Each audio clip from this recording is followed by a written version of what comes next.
வணக்கம்.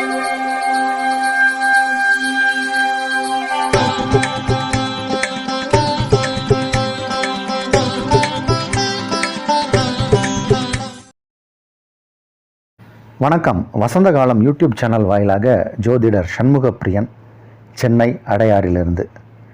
வருடப்பலன், தமிழ் வருடப்பலன், ஏப்ரல் 14, 2024 தமிழ் புத்தாண்டு. இது எப்படி இருக்குது, யாருக்கு, துலா ராசிக்காரர்களுக்கு எப்படி இருக்குது அப்படிங்கிறத பார்க்க போகிறோம். தமிழ் புத்தாண்டு பலன். இந்த ஆண்டிற்கு பெயர் குரோதி. குரோதி அப்படின்னாலே கொஞ்சம் பயமாக இருக்குது. குரோதம் அப்படிங்கிற மாதிரியான ஒரு பொருள் படுற மாதிரியான ஒரு ஆண்டிற்கு பெயர். 60 ஆண்டு இருக்குது, அதற்கு ஒவ்வொன்றுக்கும் ஒரு பேர். இந்த குரோதி ஆண்டை பற்றி பஞ்சாங்கத்தில் ஒரு வெண்பா போட்டிருப்பாங்க, அதற்கு ஒரு அர்த்தம் போட்டிருப்பாங்க. அந்த வெண்பாவின் பலன் அர்த்தம் என்ன அப்படின்னா, இந்த குரோதி ஆண்டில் பஞ்சம் நிலவும், வறட்சி நிலவும், மழை குறைவு, விளைச்சல்கள் இல்லை, அதெல்லாம் விட திருடர்கள் பயம் ஜாஸ்தியாக இருக்கும், மக்களுக்கு அவதி அப்படின்னு போட்டிருக்காங்க. இது ஒரு பொது பலன், பொதுமக்கள், நாட்டு மக்களுக்கான ஒரு பலன். துளாராசிக்காரர்களுக்கு இது எப்படி இருக்கும் அப்படின்னு பார்க்கணும். அதற்கு முன்னாடி நம்ம இந்த குரோதி ஆண்டு இதற்கு முன்னாடி எப்படி இருந்துச்சுன்னு பின்னோக்கி பார்த்தா 60 வருஷத்துக்கு முன்னாடி போனோம். அப்போது தான் இந்த ராமேஸ்வரம் பக்கத்தில் தனுஷ்கோடி பகுதியில் ஒரு பெரிய புயல் அடித்து அங்கே இருந்த சில இடங்களே காணாமல் போச்சு அப்படிங்கிற மாதிரியான செய்திகள்லாம் நமக்கு வருது. ஒரு பாலமே அங்கே காணாமல் போச்சு அப்படிங்கிற மாதிரியான செய்திகள் வருது. வியாதிகளும் இருந்ததாக தெரிகிறது. இப்போ சென்ற ஆண்டுகளில் நமக்கு வந்த மாதிரி ஒரு கொரோனா மாதிரியான பெரிய வியாதிகள் எதுவும் வரக்கூடாது அப்படிங்கிற மாதிரி நம்ம இறைவனை பிரார்த்தித்து நம்ம ராசி பலனுக்கு போவோம். ஆனால் இந்த குரோதி ஆண்டு பிறக்கும்போது ஒரு ஜாதகம் வரும். அந்த கிரக நிலை என்னன்னு பார்ப்போம். அந்த மாதிரி பார்க்கும்போது விருச்சக லக்னம் வருது. லக்னத்திற்கு 4ஆம் இடம்னு சொல்லக்கூடிய கும்பத்தில் செவ்வாய் சனி இணைவு, லக்னத்திற்கு 5ஆம் இடமான மீனத்தில் சுக்கிரன் புதன் ராகு, லக்னத்திற்கு 6ஆம் இடமான மேஷத்தில் குருவும் சூரியனும், லக்னத்திற்கு 8ஆம் இடமான மிதுனத்தில் சந்திரன், லக்னத்திற்கு 11ஆம் இடமான கன்னியில் கேது என்ற அமைப்பில் குரோதி ஆண்டு பிறக்குது. இந்த குரோதி ஆண்டை பற்றி நம்ம தனிப்பட்ட முறையில் பலன் சொல்லணும்னா, மேஜர் கிரகம்னு சொல்லக்கூடிய ராகு, கேது, சனி பகவான், குரு பகவான் மாற்றம் ஏதாவது இருக்கான்னு பார்த்தா சனி பகவான் மாற்றம் இல்லை. அவர் கும்பத்திலேயே தான் இருக்க போகிறார். ராகு கேது பயிற்சியும் இந்த ஆண்டு இல்லை. ராகு பகவான் மீனத்திலும் கேது பகவான் கன்னியிலும் தான் இருக்க போகிறாங்க. குரு பகவான் மட்டும் இந்த வருட தொடக்கத்திலேயே ஏப்ரல் 14 தமிழ் புத்தாண்டு மே 1ஆம் தேதி குரு பயிற்சி. குரு பகவான் மேஷத்திலேருந்து ரிஷபத்துக்கு மாறுகிறார். இந்த மாற்றம் துலா ராசிக்காரர்களுக்கு எப்படி இருக்கும்னு பார்த்தோம்னா, இந்த அமைப்பெல்லாம் வச்சு தான் நம்ம பலன் சொல்ல போகிறோம்.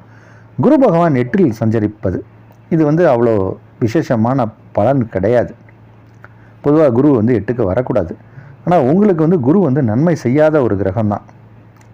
குருவை பொறுத்த வரைக்கும் 3க்கும் 6க்கும் உடைய கிரகம். அவர் 8க்கு வரலாம், ஒரு விதத்தில் அது நல்லது.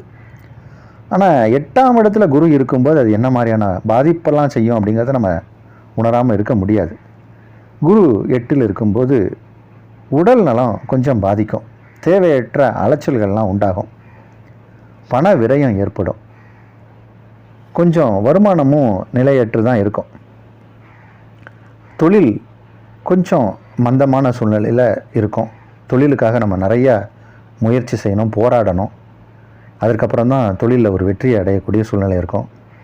உத்தியோகத்துலேயும் நமக்கு டிரான்ஸ்ஃபர்ஸ் இருந்துக்கிட்டே இருக்கும், இடமாற்றம் இருந்துக்கிட்டே இருக்கும், பணிச்சுமை அதிகமாக இருக்கும். அதாவது இடமாற்றம், சில இடத்துல உங்களுக்கு பிடிச்ச இடத்துக்கு வேலைக்கு போகிறது வேறு, பிடிக்காத இடத்துக்கு மாற்றம் பண்ணிக்கிட்டே இருப்பாங்க. அந்த மாதிரியான சூழ்நிலை உண்டாகும். பணிச்சுமை, வேலைச்சுமை அதிகமாக இருக்கும். இதெல்லாம் நம்ம தாங்கிக்கிட்டு தான் இந்த ஆண்டு இருக்கிற மாதிரி ஒரு சூழ்நிலை இருக்குது. ஏன்னா இந்த குரு பகவான் இருக்கக்கூடிய சூழ்நிலை அந்த மாதிரி இருக்குது. சரி, சனி பகவான் 5ல் இருக்கார். அது ஒரு விதத்தில் நன்மை தான். சனி பகவானை பொறுத்த வரைக்கும் நன்மையை தான் செய்ய போகிறார் உங்களுக்கு. இன்னொரு நன்மையான விஷயம் என்னென்னா, ராகு 6ல் இருக்கார். இந்த ராகு 6ல் இருக்கிறதும் நமக்கு தைரியத்தை கொடுக்கும், வெற்றியை கொடுக்கும். எப்பயுமே ராகு 6ல் இருந்தால் நம்ம மேலே யார் கோர்ட்டு கேஸ்லாம் போட்டாங்கன்னா அவங்க தோற்று போயிடுவாங்க, நம்ம ஜெயிச்சிரும். அதனால் எப்பயுமே வெற்றியை சொல்லக்கூடிய இடம் அது. அதனால் எவ்வளோ பிரச்சனை வந்தாலும் அதை சமாளிச்சிருவீங்க, வெற்றி அடைஞ்சிருவீங்க. அதனால் கொஞ்சம் முதல்ல நமக்கு ஸ்ட்ரகிள்ஸ் இருக்கிற மாதிரி இருக்கும், கடைசியில் வெற்றி உங்கள் பக்கம். அதனால் அதில் பயப்பட வேண்டாம். நிறைய ரொம்ப உங்களுக்கு நெருக்கமானவர்கள், நண்பர்களாக இருக்கலாம், உறவினர்களாக இருக்கலாம், வெல் விஷஸாக இருக்கலாம், தக்க சமயத்தில் உங்களுக்கு வந்து சில ஹெல்ப் எல்லாம் பண்ணிடுவாங்க. அதுலேயே நம்ம ஜெயிச்சிருவோம். நம்ம ஆபத்துக்கு உதவுறதுக்கு யாராவது வந்துடுவாங்க. அப்போ நெருக்கமானவர்கள் உதவி கரம் நீட்டுவார்கள். அதுதான் இந்த ஆண்டோடைய பலன். ரொம்ப நெருக்கமானவர்கள் நம்மளுக்கு ஹெல்ப் பண்ணுவாங்க. அதனால் நம்ம ஜெயிச்சிருவோம். பயம் கொள்ள தேவையில்லை. இந்த ஆண்டு நல்ல ஆண்டே. இஷ்ட தெய்வம், குலதெய்வம், வழிபாட்டு தெய்வத்தை வணங்குவது மேலும் சிறப்பை தரும்.